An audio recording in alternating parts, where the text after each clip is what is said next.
Tiga pertuduhan di Mahkamah Majistret Kuala Terengganu pada Isnin 11 November kerana melakukan amang seksual terhadap dua kanak-kanak di asrama Seterusnya, seorang madrasah. bapa dua anak berdepan hukuman penjara 20 tahun selepas dihadapkan ke Mahkamah Session Aikroh hari ini atas pertuduhan melakukan amang seksual Seorang fizikal. pembantu kedai makan dihadapkan ke Mahkamah Session atas pertuduhan melakukan amang seksual fizikal terhadap seorang remaja perempuan Pengatua di sebuah sejauh sekolah menangis dan terpaksa ditenangkan isterinya selepas mengaku tidak bersalah di Mahkamah Session Butterworth atas pertuduhan melakukan amang seksual fizikal ke atas 4 pelajar termasuk seorang murid sekolah rendah tahun lalu.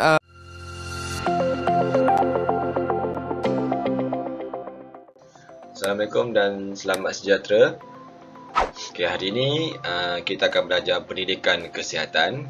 Unit 1, pendidikan kesihatan reproduktif dan sosial, iaitu PIRS. Tajuk kita hari ini ialah 1.0, kesihatan diri dan reproduktif. Okay, tadi cikgu sudah tunjukkan video berkenaan dengan tajuk ini. Dia berkaitan dengan kes-kes jenayah yang dilakukan, iaitu amang seksual fizikal terhadap lelaki dan perempuan, bukan perempuan saja, terhadap lelaki dan perempuan. So hari ini cikgu akan ajar berkaitan dengan tajuk seksual ni lah, right? Kita pergi. Kenapa anda perlu mempelajari tajuk kesihatan diri dan reproduktif ini? Lihat yang pertama, untuk mendidik murid mengetahui hak kesihatan reproduktif dan seksual untuk mencapai taraf kesihatan optimum, hidup bebas dan selamat. Tajuk ini akan mendidik kamu untuk tahu apa kesihatan yang optimum. Kamu perlu tahu macam mana nak hidup bebas dan selamat, tidak terkongkong lah, right? Yang kedua, murid diberi penekanan kemahiran menangani tingkah laku sosial. Macam mana kamu nak tangani perkara-perkara yang melibatkan seksual. Kalau ada orang melakukan seksual terhadap kamu, kacau kamu, so apa kemahiran untuk menangani masalah itu, alright?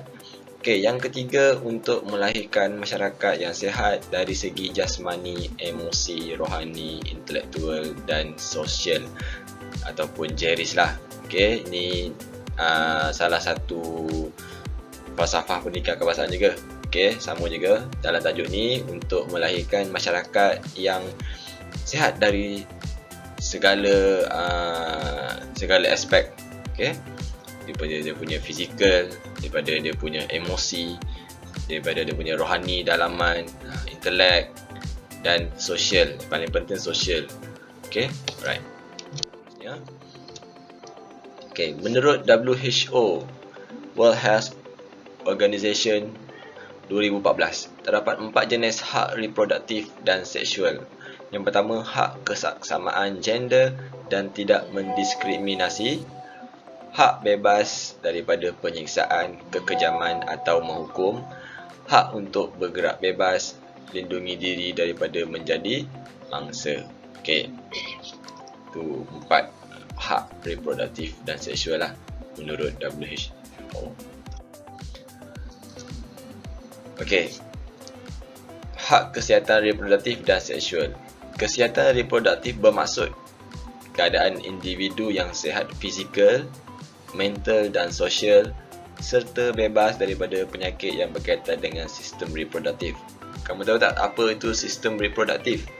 Ini berkaitan dengan sistem kamu punya, ini selalu dekat perempuan lah. Perempuan dengan lelaki pun ada.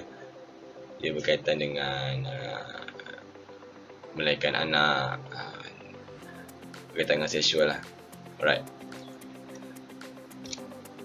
Inilah antara penyakit yang berkaitan dengan sistem reproduktif.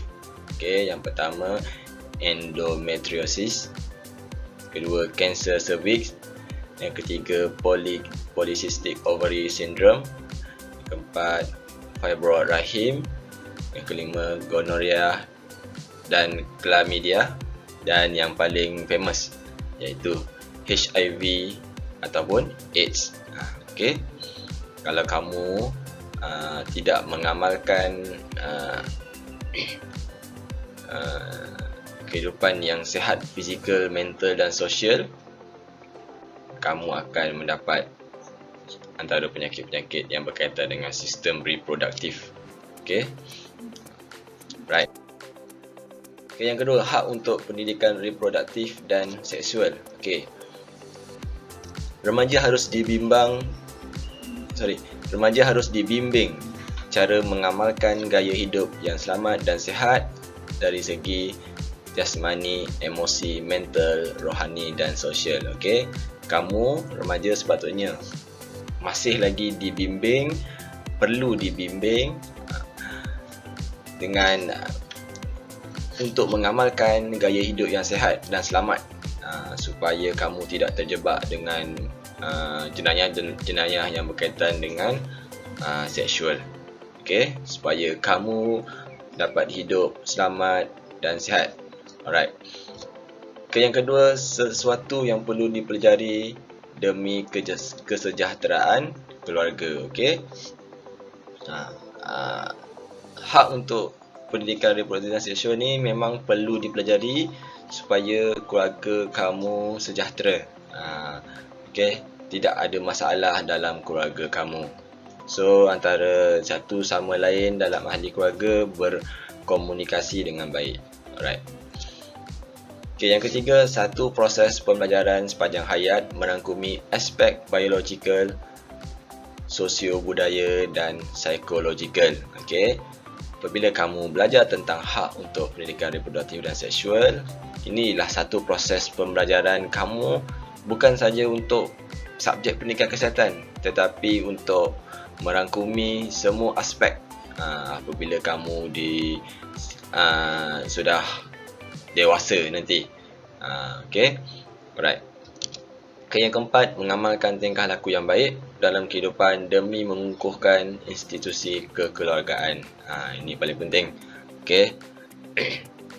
Kamu dapat amalkan kamu punya tingkah laku dalam kehidupan apabila sudah kat luar sana.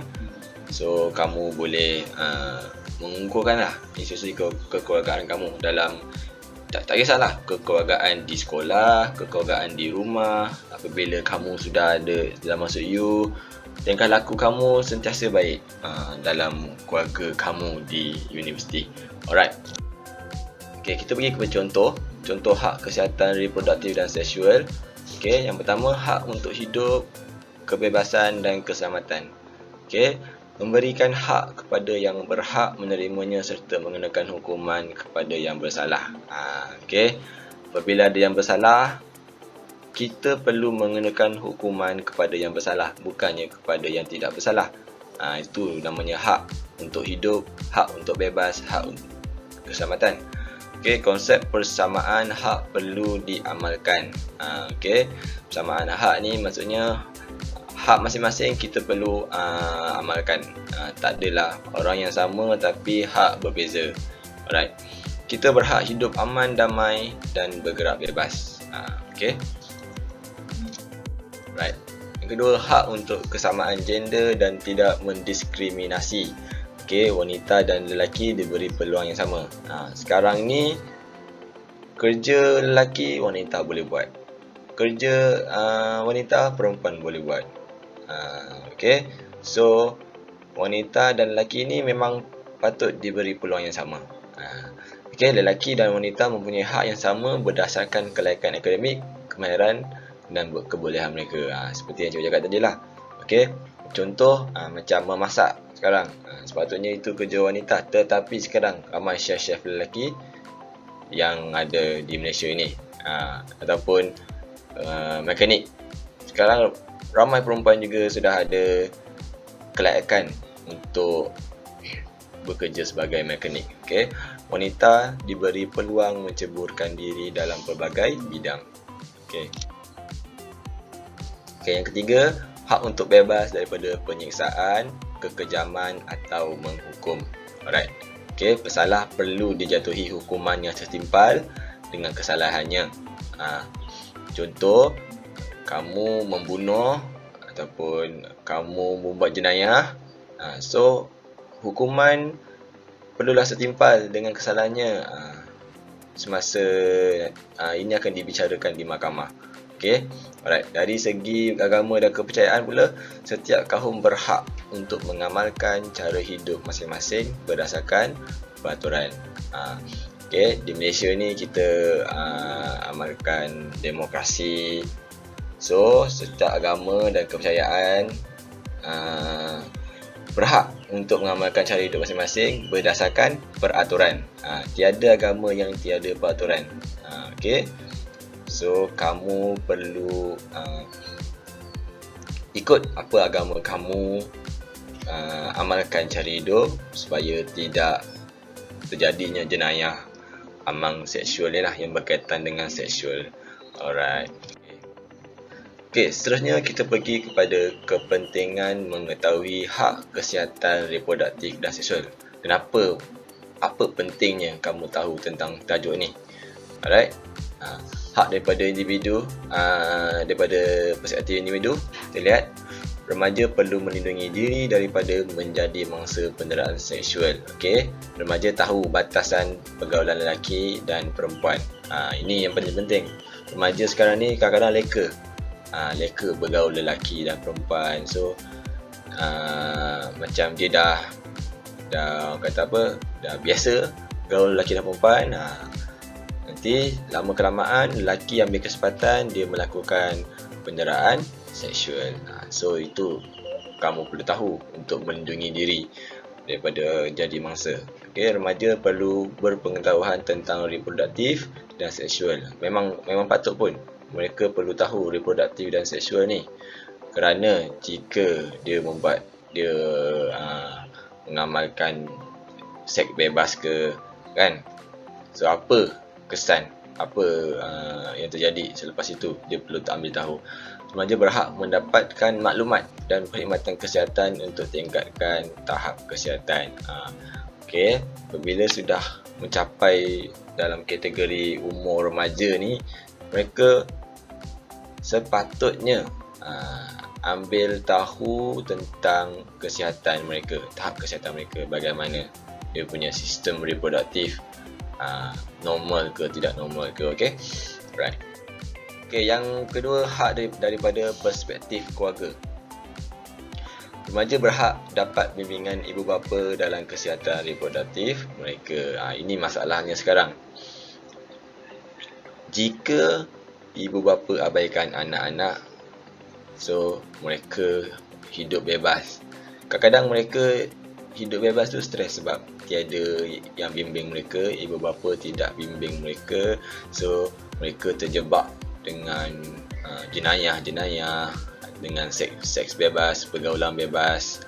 Okey, so itu pentingnya bimbingan ibu bapa. So ibu bapa dapat bimbing dalam kesihatan reproduktif mereka. Alright. Remaja diberi pengetahuan tentang sentuhan selamat dan tidak selamat. Okey. Kalau dalam agama Islam, orang perempuan yang dibenarkan kahwin dengan orang lelaki tidak dibenarkan menyentuh antara satu sama lain. Okey. Sehingga mereka berkahwin. Okey, itu. So mereka tahulah sentuhan selamat dan tidak selamat. Alright. Remaja perlu terbuka kongsi masalah dengan keluarga. Ini satu hal juga. Ada remaja yang kadang-kadang dia tak nak kongsi hal dengan keluarga mereka. Dia nak simpan je. Lama-lama dah tak boleh simpan, stres, bunuh diri. Itu perlunya kongsi masalah dengan keluarga. Sebab keluarga ni paling dekat dengan kita. Keluarga ni yang mudah dan senang memahami masalah kita. Alright. Nilai-nilai murni dari agama perlu diterapkan sejak awal. Okey, setiap orang ada agama dan setiap agama ada nilai-nilai murni yang kamu perlu terapkan sejak awal. Maksudnya sejak kamu kecil lagi. So nanti sudah besar, sudah remaja, sudah dewasa, so kamu tidak terjebak dengan jenayah-jenayah yang berkaitan dengan seksual ni. Alright.